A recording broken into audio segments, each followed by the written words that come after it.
आणि मूग आवडून ना याचा कसा पराभव करायचा हे तुम्ही ठरवा.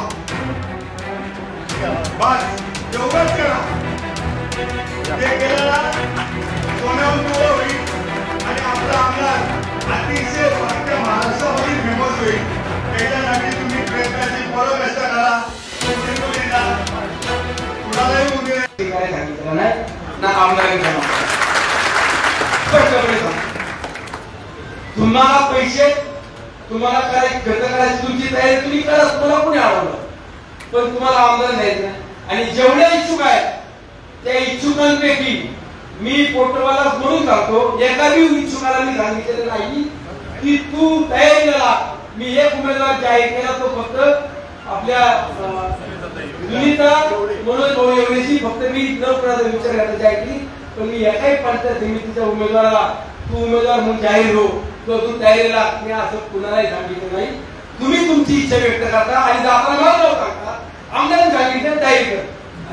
जमून बरोबर आता कुणाला सांगितलं जमून मला आमदारांनी सांगितलं तू तयारी कर या इथं जमून मला. माझ्या नावाचा गैरवापर केला मी त्याला उमेदवारी घेतलीच पाहिजे. मी सोडणार नाही अजिबात नाही चालणार. त्रास द्यायचा नाही अजिबात. खोटं बोलून कार्यकर्त्यांमध्ये मतभेद तयार व्हायला लागेल. आपल्या ही पद्धत नाही. असं राजकारण करायला मला निवडून दिलं नाही. गोरगरिबांनी सर्वसामान्य लोक घेताना त्यांना सुद्धा तेवढी ताकद दिली पाहिजे. त्यांना सुद्धा तेवढाच विश्वास आपल्याला घ्यायला पाहिजे. पैशावाला म्हणून आणि नाट्यवाद्याचा म्हणतो मला उमेदवार हे मी करायला आलेलं नाही. मला नातू बोलतोय मी नात्यात तुमच्या घरी लागणार येईन पूजेला येईन माझ्या घरी या. तुमचं राजकारण वेगळं नातं होते. तुमच्या माझी मैत्री आहे. मैत्रीला आपण फिरायला जाऊ मुंबईला जाऊ दिल्लीला जाऊ खाऊ फिरू पण मैत्री जागी मैत्री राजकारण जागी राजकारण. गावाच्या लोकांना विरोध करून कुणाला उमेदवारी द्यायला आवडला किंवा कुणाला दादागिरी करून किंवा कुणाला पैशाला आम्ही टाकून उमेदवारी द्यायला मी आलेलो नाहीये. का दादांसमोर मी जाईल एवढी जिल्ह्यात आपल्या तालुक्याची लोक आहेत अशी जिल्ह्याचे प्रमुख पदाधिकाऱ्यांसमोर सांगितलं दादा झेडपीचे 5च्या 5 उमेदवार आम्ही निवडून आणतो. आम्हाला एक जिल्हा परिषदेला कॉप मधून जागा तुम्ही द्या. दादा मित्र सभापती तुम्हाला कॉप मात्र एक द्या. ठीक आहे दिला. ह्याही परिणाम नगरपालिका निवडून आणतो आम्हाला महामंडळ आहे त्याला कबुली दे म्हणजे तुम्हाला महामंडळ द्या. जर आपला नेता आपल्यासाठी एवढं द्यायला तयार आहे तर मग आपण कमी सरस करायला अडचण काय. कमी सरस करायला अडचण काय. अरे जी तो उमेदवार तो असे घड्याळा वाजता तो उमेदवार आज माझ्याकडे बाकीचे मंडळी येतात बाकीच्या पक्षाचे मी त्यांना विचारत नाही का तर माझ्या कार्यकर्त्यांना मी कसं न्यायचं ना. मगाशी कोणती काळी दिली कोणा काळीवाला कुठून नव्हता हवी दिली काळी काय टाळी दिली. नगरपालिकेचं होत असेल तर होईल. पंचायत समिती जिल्हा परिषद सगळ्या राष्ट्रवादीच्या चिन्हावरती आपले मुलं उभे राहिले आणि ते सगळे उमेदवार रविवारी आपण जाहीर पण करणार आहोत. फक्त या सगळ्यांचं मत या ठिकाणी चिठ्ठीच्या रूपात घेणार आहे. माझ्याकडे असं कोणी म्हणे नको किंवा मला विचारलं नाही. सगळ्यांच्या मतावरती कोर कमिटीची मतं एका बाजूला गाव अध्यक्षांची मतं एका बाजूला दोघांच्या गाव अध्यक्षांच्या मताच्या चिठ्ठ्या उडून त्याच्यावर नाव नसतं रे. तुम्ही फक्त 3 उमेदवार पण असले पाहिजे ज्याचं संख्याबळ चांगलं येईल आणि सर्वे जर झाला ते नाव पुढे आलं किंवा त्या उमेदवाराला जर नसन देणार आपण कारण एखाद्या उमेदवार जर नातेवाईकांचे जास्त असतील तर त्याचं नाव घेतील पण सर्वे जर समजा त्याचं नाव नसेल तर त्याचा देखील आपल्याला विचार करावा लागेल. पण ते समोर दाखवून करेल.